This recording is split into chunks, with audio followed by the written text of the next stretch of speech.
guys, welcome to the Tar Series 7, and I'm reviewing this, which is the Marvel Legends series, Spider-Man Into the Spider-Verse, Peter B. Parker. So really cool, really blessed to pick this up today. We got the Stiltman wave there, we got the Into the Spider-Verse Miles Morales logo, and then we got a nice clear view of Peter B.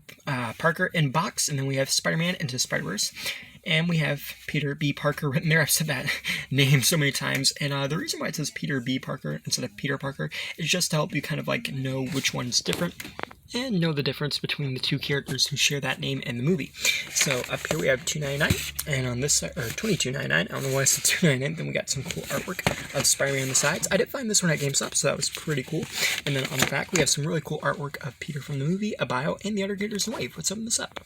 So here we have Spider-Man out of packaging, and first thing I want to say, like they did like the printed face, and it looks so much like the character from the movie. They did a really good job. He has a little bit of a 5 o'clock shadow there. He has greenish looking eyes. I think those are green eyes, and the hair, everything just looks really nice on this first head sculpt. The head is also really small looking too, but it is accurate to how it appears in the movie. And then you can see the hair's flipped over, and it just looks pretty good. And on the back there too, he also has his green coat from the movie, which looks pretty nice. It's got some gold buttons that go all around it, and we got the little zipper there.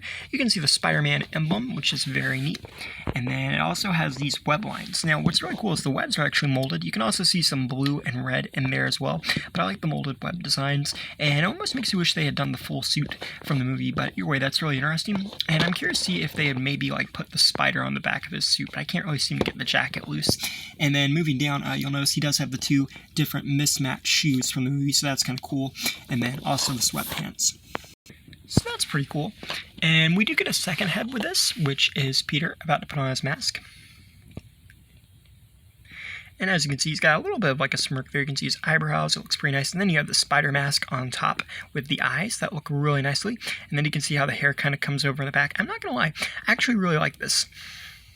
And again, I like those molded web designs. They look really nice. We also get a pair of fisted hands and a webbing hand, which looks pretty neat. Again, molded web detailing. My favorite accessory is this little cup you get for him to drink from the movie. It's got the blue and yellow on there.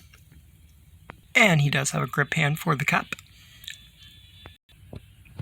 His mask almost looks like a beanie a little bit, the way it's kind of like put there.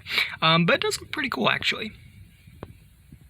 It's just weird because it really reminds me of Jesse Pinkman, and I'm thinking of like Jesse Pinkman as Spider-Man. But I really like it, and I like the molded webbing detailing, and again, it would have been cool if they had done the full suit with the molded webbing, but I like how they were consistent with the mask and the arms as well, or hands.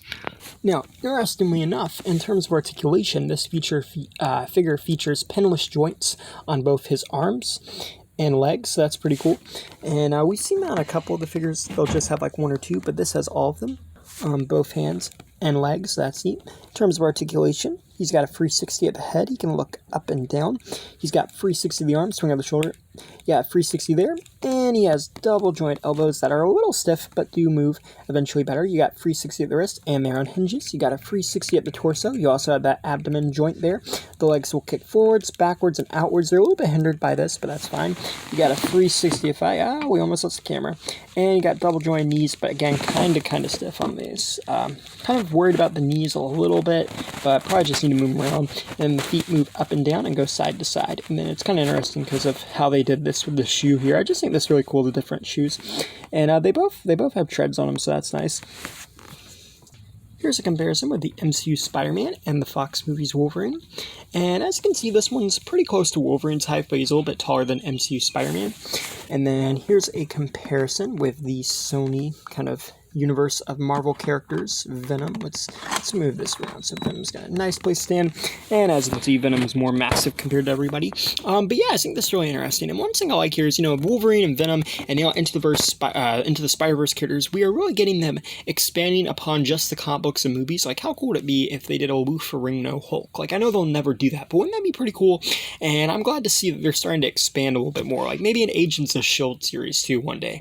Just ideas. Obviously, ideas that probably won't happen, but it is cool to see them expand. And yeah, thanks for watching. Please rate, like, and subscribe.